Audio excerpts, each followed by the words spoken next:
Good morning, everybody. Welcome to the Three Geeks podcast. I am excited to be here with each and every one of you guys today. What's so funny, Justin? You caught Mike mid. Yeah, it was a mid water chug.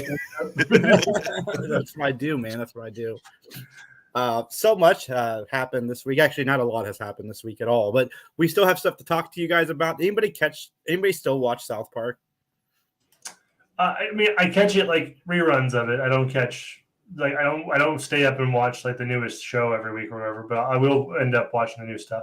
Okay, well, it ended up not being true, but so they really made fun of Meghan Markle and Prince Henry this week about how they want to stay out of the public eye, but yet they make documentaries and they do certain things, and oh my God, it was funny. So they move in across from Kyle, and they put all their news clippings on Kyle's door, but they don't want him to look at them anyway. So then Kyle starts ignoring them, and then they get mad and they start going after this little kid for, not giving them their privacy, which means, not paying attention to them. And it's really funny. And it was all over the internet that they were going to sue South Park because they were very upset with their portrayal. But I'm sorry, it was a spot on, accurate portrayal of the two of them. And I liked Meghan Markle. At least I did when she was on Suits. I don't really follow her now, but it was super funny. So funny. Oh my God, it was so funny. South Park has been really good this year. How many episodes have we had this year? Like two so far. But oh my God, I was laughing. I'm like, this is so them. This is so them. Don't pay attention to us. Watch our Netflix special. Yeah, it's so good. Yeah, I don't think I'll ever understand the infatuation for that particular family, but there's a lot of history there, so that's cool. I mean, like, we have the Kardashians, which is way worse. So, and I guess they are the lesser of two evils, compared to the rest of the royal family. So, but yeah, I watched that. It was funny. It's been funny this year so far.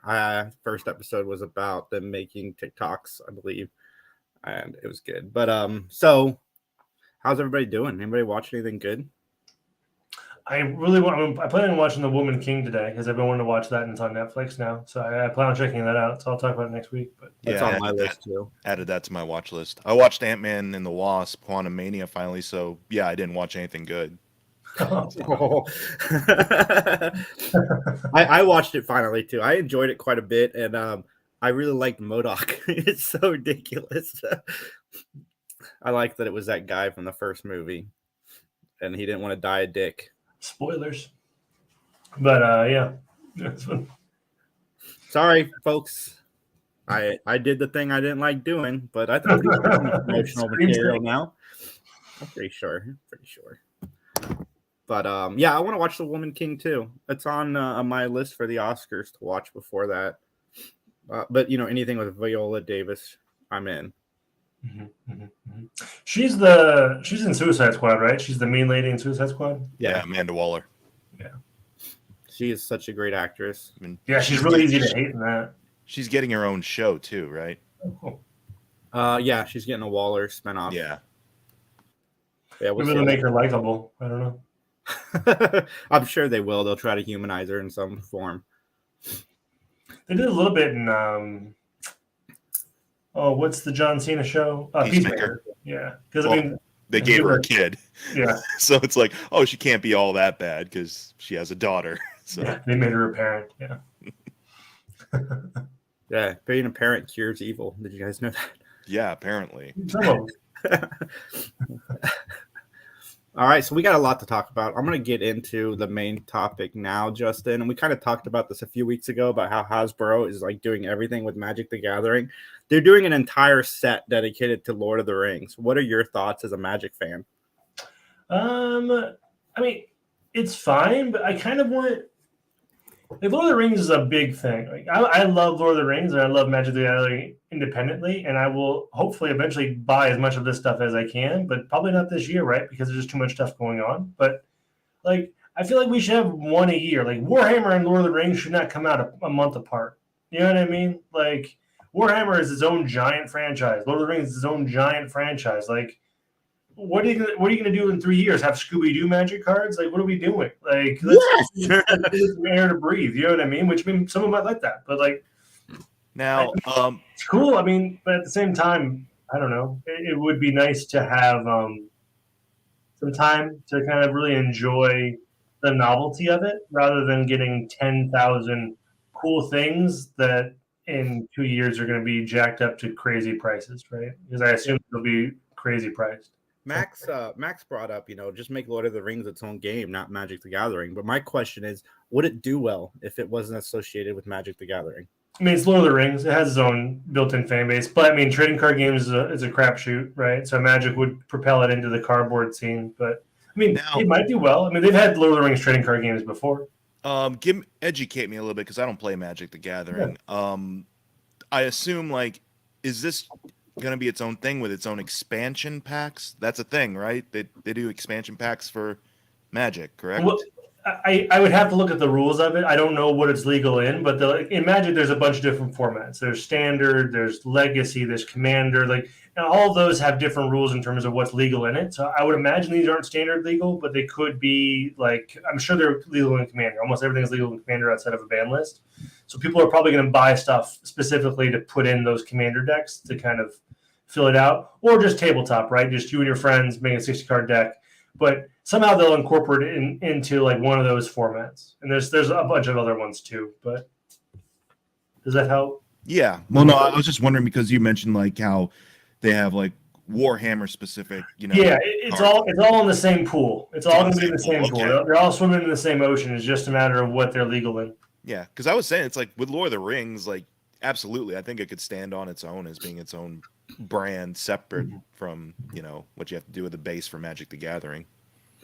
Yeah, I mean, I totally agree. I wouldn't mind its own trading card game. I mean, I probably wouldn't play it just because I know how much of a money grab card games in general are. So I'm trying to wean myself off of it a little bit just because of my pocketbook. But Lord of the Rings is cool and Magic is cool, so I like the idea of it. But going back to we've had 10,000 cool ideas come out just this year. So it's just what do you want? If I'm an 18-year-old high school kid or 17-year-old high school kid, what am I spending my money on? Am I getting a third job? Am I delivering pizzas just to buy a Lord of the Rings card game? You know what I mean? Who are you servicing when you pump out this much stuff back to back? You said it's Hasbro, and they hold the keys to a lot of stuff. A lot of cool stuff. Yeah, they'll be probably Marvel. Power Rangers are going to sure come at some point. Transformers, yeah. Yeah, they'll pull me back into Magic if they bring Power Rangers into it. But they've done a lot of gimmicks. They did Godzilla, they've done Transformers, they did. Yeah, I have the Godzilla lands downstairs. I got a pack of it downstairs. I'm not even open with it. I think they're pretty cool. But I like the idea of novelty stuff. I just like the idea of spacing stuff out. Give people time to breathe. This is enjoy the. I mean, Warhammer should still be a thing. The Warhammer set. We shouldn't be jumping right into Lord of the Rings. Let Warhammer have 6 months, have 8 months, or whatever. Let them buy stuff. Let it kind of circulate, get it in front of people, rather than just oh, gee, the Warhammer stuff. Well, tomorrow comes out Lord of the Rings, so I'm going to buy the Aragon card rather than go and get in work. You know what I mean, or whatever. They seem to release Magic sets every month. That's just I mean, it seems impossible to keep up with. I'm curious how this model's going to work out in 5 to 10 years. It feels like they're trying to bleed it dry and then crash and burn it. You know what I mean? That's how it feels to me. But I don't know if that's going to be the case or not. I hope not. Magic's great. I like it a lot. Magic's at the top of their game right now. So, obviously they're going to try to milk it for everything they can. Well, speaking of Lord of the Rings, did you hear Warner Brothers is already thinking about rebooting? Really? Yeah. They're let's do that thing again. I heard more movies. Yeah. Movies. Yeah. Oh man, those are so good. They could really spoil that. They could really screw that up. Yeah, I was maybe give it 60 years. Yeah. Let's wait for my grandkids to have something. I remember when this was a thing when I was a child. I didn't hear reboots. I heard more movies, but Harry Potter's getting a new movie too, The Cursed Child. Warner Brothers is all about that milking right now. Warner Brothers is actually being sued. Oh no, Warner Brothers is suing HBO for the South Park streaming rights. Oh really? Yeah. Well, what I don't get for all these different Harry Potter, Lord of the Rings, I get the Lord of the Rings show didn't exactly do well, but television is the right format in my mind for all of this stuff. Long running series of good storytelling rather than 2 or 3 hour pieces of a thing. You know what I mean? I mean, maybe you're not getting the name brand actors or actresses you want, but I don't know. But I feel like television is the right market for it. You just got to do it right. If it's up to me, man, everything would be a TV show because that's the format I prefer. Like I said, I wish the Scream series would move those actors into a I don't know. Because I mean, if we're rebooting stuff or whatever, adding more stories onto it, I think having a long running thing would be much more beneficial to the story. But I don't know.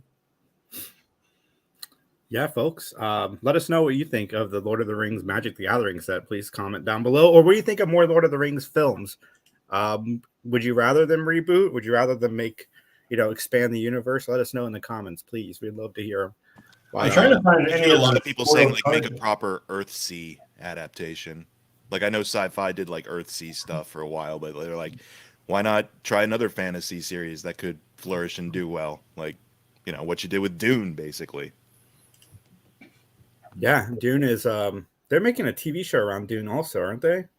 Maybe I think they were supposed to, yeah, like about the Bene Gesserits. Okay. That'd be fun. But I know we're getting a Blade Runner television series with the team who did the newest movie.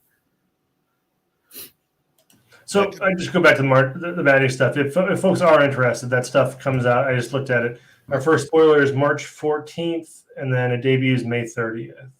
Pre-release June 16th. So we're going to get just a kind of a release in a couple of months. But, nice. I want to get back into Magic, but it's just so confusing because I don't know what sets are standard because they're releasing so many sets. So as somebody who's like not actively into it, it's really hard to follow. My rule of thumb with that would be, and I could be wrong, so people in the comments keep me honest here, but I think if it's a themed thing, I would imagine it's probably not standard. If it's a Warhammer thing, if it's a Lord of the Rings thing, I would imagine they're going to probably keep that out of standard, but I could be wrong. But because that's the tournament format, right? So I would imagine they're going to want to keep it to like their in-house like types of cards. But Godzilla was standard for a little bit, wasn't he? The Godzilla stuff was just lands, I thought. Oh no, you're right. No, maybe I don't know. I'd have to look. I don't. It shows you how much I've been removed from the theme stuff because I don't know. It shows you how confusing it is too. Yeah, but that's a quick Google search, right? Because standard is just like a list of the certain sets. So it's just like it's probably 6 or 7. But standard's never been my format just because of how expensive it is. Like because every 3 or 4 months it rolls a set out, so you have to revamp your deck and change it up. It's just a money grab, which is fine. People enjoy it, but if you're hyper competitive, it's probably the right format for you. Yeah, guys. Fun. Sorry, I got nothing to contribute to the Magic. Yeah, no, I get it. I went to start playing Arena, and you got to buy cards on there in order to be competitive. Yeah, I a lot of people I know that play on Arena. I don't. I like paper. But if you play on Arena, I would suggest going into the Brawl format because that way you only have to have one card. It's a single card format. So you have a deck of I think it's 90 or 60, and it doesn't matter. Either one, you only have one of a card, so it's easier to kind of build a competitive deck that way. So you don't have to get 4 of a thing because we're in a 60 card format and you can have duplicates. Everyone there is going to have 3 or 4 of a card you want, and you're just going to get steamrolled for a while. Are you it is psycho. Yeah, you showed up. Psycho. That's psycho business practices, for sure. The Mandalorian is back this week. I am excited. Yeah, it's back on the 3rd of March, I believe. Sweet. Can't wait, man. We're going to have double Pedro Pascal coming to our TV screens and very similar roles. Just have him wear a mask the whole time for one of them. But yeah, I'm excited. I can't wait. I did not watch Andor. I need to watch Andor, but I'm excited to check this out. I like watching it with Tony. It's like our thing to do. More Grogu instead of Ella. I thought your thing to do was watch him play video games. That's also our thing to do. I was watching him play The Quarry, which The Quarry is more or less a watch and play, even if you're playing. So it's a lot of fun. That game is awesome. The writing on that game is so much fun. But yeah, I can't wait for The Mandalorian to come out. Scott Lang's book from Ant-Man and the Wasp is a real book. I'm going to listen to it. Yes, I found that out while I was taking a shower. But I can't wait. It's going to be super exciting. And Rogers the Musical is becoming a thing at Disneyland. That's awesome. Before I forget, Cocaine Bear. If I don't see it this week, I'm going to go crazy because I want to see that movie very bad. Yeah, I really want to see that one, honestly. So do I wanted to go yesterday, but something came up. It looks fun. It's getting mostly positive buzz. Yeah, because I'm assuming it doesn't take itself too seriously, right? I imagine this is just like very late. Well, yeah, the true story is actually boring and depressing. Yeah, so yeah, it's Pig, but with a cocaine bear. I love basically. Pig. Well, yeah, it's just like it died there, but all this other zany stuff that happens in the movie, none of that. So no levity. It just died. Just 3 hours of a panning shot around a bear. Now that would be Criterion Collection worthy Cocaine Bear. It's for the Oscars. Rest in peace, Ray Liotta. Yeah, I can't wait to see that. That should be a lot of fun and ridiculous. Like I want to see that. I want to see the Winnie the Pooh movie, and though I'm not hearing great things. That thing is getting crushed like by everybody. So I mean, I would rather. That's something I'm waiting for VHS type of thing. Is it the VHS? Is it that's not theatrical release, is it? Yeah, it came out. It's in theaters. It was a limited thing. I thought it was just going to be like one of those streaming on Amazon things that I casually skip over. No, it came. I thought I wanted to see it, but the tickets were super expensive. Like it was $16 for a ticket, I think. So I was like, I'm not even going to go to this thing. I know it's going to be bad. So I'm not AMC had it at a decent price, but no, they were only playing like one showtime a day for it. I want to see the sequel to it because the sequel they're going to have a budget for it because it's still doing well in the box office. So it's the sequel I'm excited to check out. But people were mad that Tigger's not in the movie, and it's like, well, Tigger wasn't involved with. They got to save something, book. Yeah. So well, he's still copyrighted, isn't he? Yeah, they don't have the rights to Tigger. They don't have the rights to a few things that people were like, "Where's this? This isn't my Winnie the Pooh." Well, sorry, that's Disney's Winnie the Pooh. Yeah, I think there's only like 4 or 5 characters technically. I don't think this is ever going to be your Winnie the Pooh unless you're crazy fanfics at home about Winnie the Pooh murdering people with pots. Funny. What's that meme? It's like we got Winnie the Pooh at home. Yeah. Oh man. So got topics here, guys. Did anybody see that Mortal Kombat 12 is coming? Woohoo! I did hear about that. I am actually psyched for that. Yeah, I'm pretty excited too. Yeah. I just beat 11 a couple of months ago, 2 months ago. I enjoyed it. Did you do the DLC or the where Liu Kang is like crazy? I don't want to do spoilers, but like he Well, no, you also like the Shang Tsung stuff. Yeah. Yep. No, I'm excited. I'm excited for that. More so, I always do like the added on characters from other like the Terminator shows up and sure that's fun, but like I am genuinely invested in the story and mythology of modern Mortal Kombat now and like how they're trying to make it like seem a little bit grander and more fantasy oriented than just like blood and guts beat 'em up. It's like, sure, there's still that, but here we can have good storytelling and good character development too. Yeah, I agree. As soon as I beat 11, I was like, "What's the whole storyline?" I watched videos like the whole story because I was like, "This is kind of investing. Like, I'm kind of interested in this whole thing." Well, I guess this actual like storyline. I mean, there was a storyline in like the end screens of the original games and stuff. Sure. Like they just give you a little summary of like, here's what happened with this character and so forth. And I think they just decided let's actually like tell a linear story through the games with fighting with what was that one in the 360? Was it just it was the reboot of Mortal Kombat? I think so. I think you're right. And it was like Mortal Kombat 1 through 3, I think that they did in one game. And then it was like, oh yeah, and Raiden basically broke the world. So yeah, here's the effects afterwards, which I kind of liked. I liked that it was like, here's this dark turn where heroes didn't win. Yeah, no one expects Raiden to go off into the dark side though, too, right? So that was a cool twist. At least I thought so. Mm-hmm. He's kind of the beacon of the right thing to do for a while. Yeah. Well, I mean, he was this end justifies the mean. They clearly painted him as like an end justifies the mean kind of character, and then people took that to their advantage in the universe and stuff. I don't know. I still like the cheesiness of the '90s Mortal Kombat movies. So. Oh yeah, for sure. I've enjoyed every movie just for different things. Like even if they're bad, yeah. You enjoyed even Mortal Kombat Annihilation? Yeah, as a kid, that was I came out right. I mean, it came out when I was, I don't know, a preteen, young teenager. Like that was killer for me. I was like, whatever, we're fighting and we're turning into lizards and things. That's cool. I enjoyed it then and now for the same reason. Just like it's so terrible, but it's so entertaining. Mm-hmm. Yeah, I like the new movie quite. R.I.P. Johnny Cage. Mm-hmm. I hope we get a collection. I really want Mortal Kombat 2 and 3, especially on my current systems.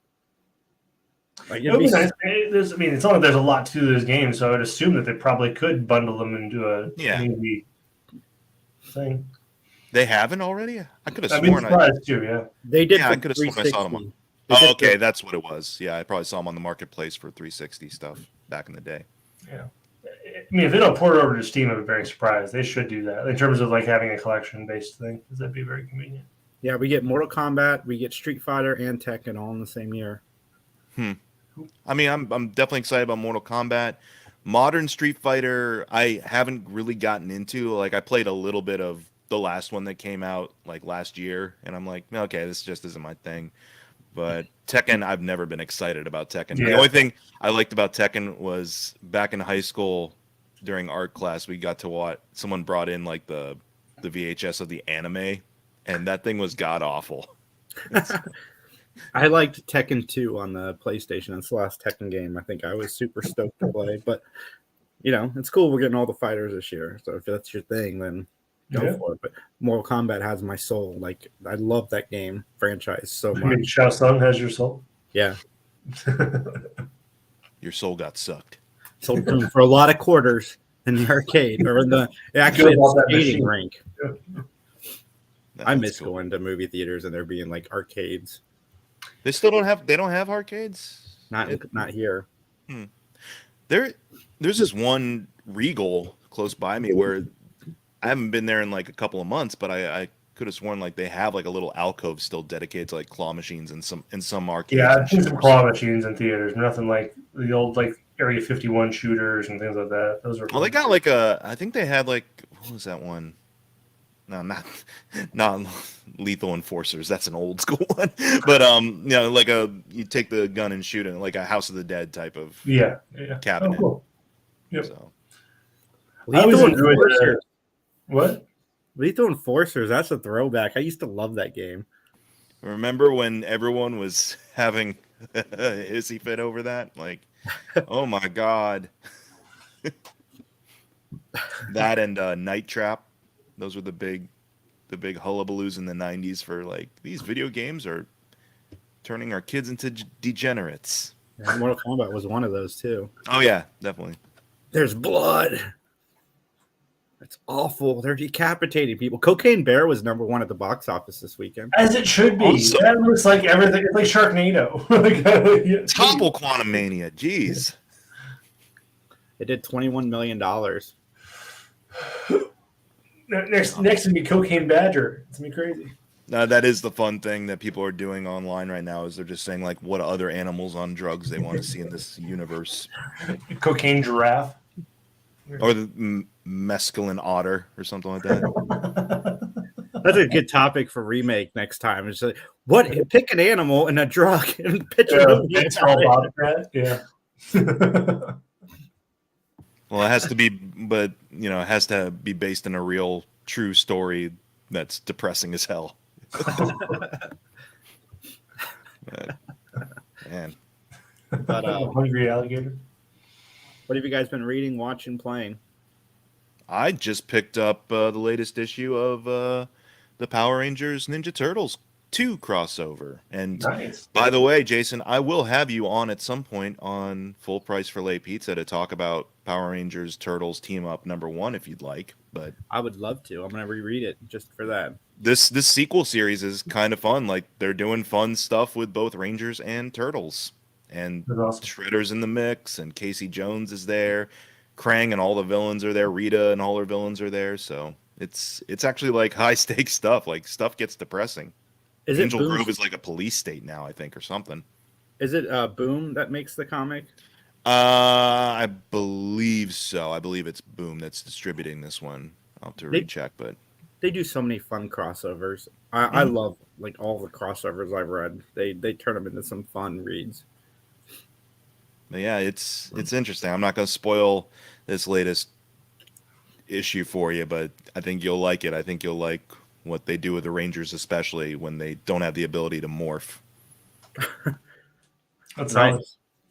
Unfortunately, I've not really seen much, but I do plan on watching. Like I saw Carnival Row season 2 came out, which I loved season 1, so I'm hoping to watch that. So like Woman King, so I should have a lot more stuff next week, but not much reading or watching as I've been able to do this week. But you just reminded me of I mentioned this on my socials like last week, but I watched that Netflix show Kunk on Earth, which is oh yeah, no, I like it a lot. I'm gonna check out probably the other series because it's by the guy who does like Black Mirror and stuff, and it stars this actress called Diane Morgan, and her character is hilarious. Like she apparently did a series before it called Kunk on Britain, so it was very English specific. So I'm curious about that, but this is like all around the world, and just this TV show host who just gets everything wrong about world history and has to have experts explain it to her. And like I love these experts too because they're being like so patient. I mean they're in on the bit and they know like she's a character obviously, but like they exude so much like, well actually, you know, you're not quite right. Like they're just being very like civil and trying to walk her through stuff. It's pretty funny. Awesome. I need to check it out because she was one of the leads of the IT crowd, and I freaking love her so much. She's so funny. No, I love this character. So yeah, she does an amazing job. Like she does great deadpan comedy very well. Mm-hmm. I binged all of Ginny and Georgia. I really like that show. Very fun dramedy. What's that about? I'm not sure I've heard it. It's about a 15-year-old who gets pregnant, but it's about her in her 30s raising a 15-year-old. Okay. It's a lot of fun, like funny stuff and drama stuff. It's a good mix of comedy and drama. The acting on it's pretty solid. So I watched all of that. I haven't been reading. Like I need to get back on my reading horse because I was doing so well. I like read 4 books last month, and then this month it's just been like stalled. I don't know. Just been busy with work and so forth. But yep, it's a winter slump. I get that way too. It's like I don't pick up reading until like around March, or at least like hardcore reading where I can go outside a little bit more. I like reading outside quite a bit. So that's nice. Once the weather picks up, I'll definitely have like a book in hand and just like find a rock to sit on. I've been working on booking guests. Like next week, John and I were interviewing Daniel Roebuck, who was Matlock's assistant, but he's also in so much stuff. He played Ernst on Lost, and I'm very excited to talk to him. He's in a lot of stuff. Look him up. But we got our first interview from Netflix proper. They sent us an interview, which I'm super stoked about. Can't wait to do that on Wednesday. So that's where my head has been trying to book guests for the podcast and stuff, which is very nervous because you just wait for these responses. Like, am I going to get in? Am I going to get in? Yes. We should try to get the bear from Cocaine Bear. We just sit there for 10 minutes just staring at a bear. It'd be great. I'd like to interview the director of Cocaine Bear, Elizabeth Banks. I love her. That's what you get. We should rotoscope you like as a bear and just have us interview you. Well, no, you just got to get that AI program to be like set to my audio. Be like Mike as the Cocaine Bear. How is the shoot? But anyway, Daniel Roebuck was in the Star Wars Fallen Jedi. He was in the Fugitive movies, 911, all of the Rob Zombie movies. He played Grandpa in the new Munsters film. I saw your post about him, and I didn't recognize him at first just because it's been several years. But I'm like, oh, yeah, he's one of the U.S. Marshals. I was like, I remember him. Yeah, he's done a lot of stuff, so we're so excited. Obviously, we're excited to talk to him about Matlock, but I'm more excited to talk to him about Lost. Yeah. So I can't wait. And then, yeah, that's been my week watching Ginny and Georgia. The Goldbergs was canceled, which I still watch the show, but I watch it now more out of habit than as of a huge fan. So that show should have been like done 4 years ago. Like the guy that the show's based off of took his name off the show like years ago. Yeah, Evan Goldberg. It no longer says Evan Goldberg presents the Goldbergs. It just says the Goldbergs. But yeah. So what was the downfall of it? Just bad writing or what? It just got away from the way it started. Like it was based on his family for most of it, and then it stopped being based on his family and became a little bit more of a parody of what the original show was. Gotcha. And it's like set in the 80s too, right? Yeah. So it's a lot of, from what I hear, 80s references, and it's like the well can run dry on that eventually. Sure. And didn't I hear what's his name? Jeff Garlin. He left the show, right? Or he was kicked off the show or something. Yeah, he kept getting HR talking to him because he'd make inappropriate jokes on set. Oh, okay. So and he's like, they don't do this to me on Curb. I'm out. And he left. And he's like the dad in the family. So it's like, what have they been doing in place of him? They killed him. They go to, of course. It's all right. Did that happen to your family in real life? Real life dude? Goldberg? Jeff Garlin is the reason I started watching the Goldbergs to begin with, because I find that guy like absurdly funny. But yeah, that's just not. It needed to be canceled a little bit ago. Sorry, ABC. Like it was time. Yes, apologize to the conglomerate that's milking money out of their show. Disney. It's apologize to Disney. My apologies, Disney. I mean, I guess, yeah, they could slam us with something. So, yeah, sincere apologies for making fun of your show, Disney. Sorry, Mouse. Sorry, Mickey. Well, I don't really have very many topics left. I don't know. You told us we had a lot. You told us. Well, I woke up to talk for an hour. I'm going back to bed. I will fall asleep on camera right now if you need me to.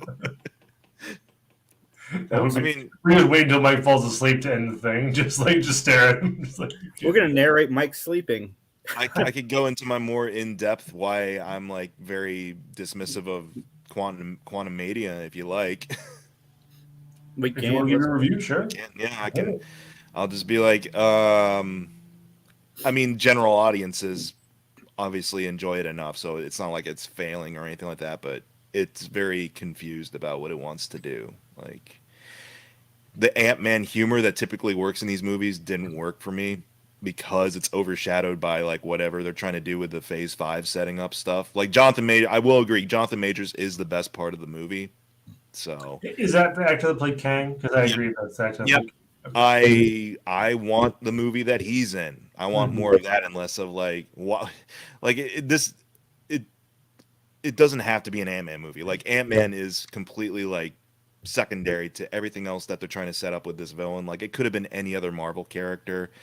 All the other supporting casts are shoved to the side. Like Paul Rudd looks tired. He looks like he wants out of this too. Michelle Pfeiffer is really good too. Like she gets to do something a little bit more, which is great because Michelle Pfeiffer is awesome. Yeah, Michael Douglas does more in this movie too. He gets the coolest part of the whole movie. he gets to put his finger to his ear and summon CGI ants. Mm-hmm. The ants are pretty cool. And he gets to put his hands in CGI goo. Yeah, that was pretty. And cool. He gets to be called Grandpa, like in a sincere way. So yippee! And it's very telling that he's like, "I'll come back for another one if they kill me." So, Bill Murray's wasted in this, but I mean, I was expecting that because Bill Murray is in total "I don't care, just put me in a movie and pay me" mode. Yeah. But apparently, Bill Murray sought this movie out. I'm sure because someone in his family was like, "Hey, we like Marvel movies," or "Hey, you can make a lot of money showing up for 5 minutes in a Marvel movie." So, but sorry. Oh, go ahead, dude. I just like, have you guys ever watched that Bill Murray documentary thing where he just like it just kind of follows his life? It's the director of that is trying to just talk to Bill Murray. So it's the whole progression of like the folklore of Bill Murray. It's a fun watch. I watched it on a flight once. He I doesn't mean, even have an agent. Like, it's hard to get Bill Murray on a movie. Like, for You just call his phone Ghostbusters. number. back in the Ghostbusters- back in the 2010s, you could just go to any party in Brooklyn and you'd probably run into him. He'd probably be cleaning up the house or something. Or That was the stories he was telling. Like there's random people in North Carolina was having like an open door like party. You just walk in, Bill Murray's doing the dishes for him. Like it just. yeah. So Ant-Man and the Wasp, it's just like whatever. I found it to be boring, honestly. So, and I like Modok. Typically, I don't like that they could have done something actually interesting with this character, and instead they're just like, ha, ha, ha, baby legs, ha, ha, ha, big head. The CGI is terrible on him too, so I feel bad. I mean, and that's not against like the stretch head was pretty bad. That's not against like the effect studios that work on this, because I'm sure they're literally worked to the bone by Marvel. But yeah, it just didn't look good, and I hated that Corey Stoll is completely wasted in the role. Like he could have been a menacing, complex, sympathetic character. They turned him into a constant, like, recurring joke. Mm-hmm. Same with that one dude who can read minds. His one joke: stop thinking that because I can't control it. Stop thinking that. Stop thinking that. Stop thinking that. Like, I get it. This joke sucks. Move on, or be more serious. Do something other than this, because it doesn't work. And again, no Michael Pena, so. I liked both of those characters quite a bit. That's fine. I would like a version where they're actually like interesting. I think the idea of those characters can be interesting, but they settled on the lowest common denominator of let's get a laugh. Yeah. The comedy in this movie was pretty on the nose. There was no subtlety to it for most of it, so it's just fine though. It was good though. I liked the movie, but to your point, it was a popcorn flick. There's no depth. It's just show up, watch some space stuff, or I guess micro universe stuff. This was like the cinch point for me is going to be Guardians 3. If there's something to keep me invested past Guardians 3 in Guardians 3, sure. But if Guardians 3 is just well-rounded on its own, then I'm like, I'm out. I don't care about Kang Dynasty or anything else coming down the pipe after this. Like, give me my Guardians 3, and then I'll see if I still have any enthusiasm to want to watch any of these anymore. Sure. But this one, I could feel the length of this one. Like, I was watching, I'm just like, just get it over with, or get back to Jonathan Majors. He's doing something. He was the best part of that movie, for sure. Yeah, he was. I agree. He was absolutely the best part of the movie. But they got me with all the jokes. Like, I love that Scott Lang was listening to his own audiobook in the car. I loved. I dug it for what it was. It was a popcorn flick, like Justin said. Not super below the surface, but I was fine with all the surface layer stuff. As long as you give me a good time in a theater, I'm pretty happy. What did you think of the movie, Justin? Oh, Mike's gonna say something. I will say there was a moment towards the end of the film where I'm like, oh, this could be kind of interesting if they stop the movie right here, if they leave off here. But then it's like, nope, gotta tie it into the feel good happy ending. I'm like, no, why would you do that? This is a more compelling ending. Like, leave it on this cliffhanger. This would be. I know what you're talking about. Where you exactly what I'm talking about. I'm like, and I could tell that was an immediate like post production like. Nope, CGI portal in the background. Everything's fine. There, but that would have been more compelling for sure. It almost had me there at the end where I'm like, this could be interesting to leave it off on this. Cool, but no, I'm probably somewhere in the middle. I enjoyed it. It was a popcorn flick. It was there's no depth to it, but it was on the nose. Like, it's almost like Marvel's attempt at like a Star Trek or a Star Wars. That's how I felt. Oh, it was definitely an attempt at a Star Wars movie. 1000%. I mean, it wasn't a great one, but a it prequel was movie. Yeah. That was better than the prequels, in my opinion. I mean, it's the same green screen in Australia, I'm sure. So. But no, it was fine. It wasn't that good. It wasn't that bad. It was fine. I watched Meghan. I did watch Meghan. I forgot I watched Meghan. You like it? I've not seen it. I liked it a lot. It was everything the Chucky remake wanted to be, but just never got to. You know, with bringing in an AI to help, quote unquote, raise your child. What happens with that? And it was very, very good. I was really, really impressed with it. And I'm curious what they're going to do with the sequel that they're working on, where the story goes from here. But this movie on its own was really good. I'm a fan of Blumhouse in general, so you can take what I say with a grain of salt. But the people that are praising this movie, they got it right. Like, it was really, really well done.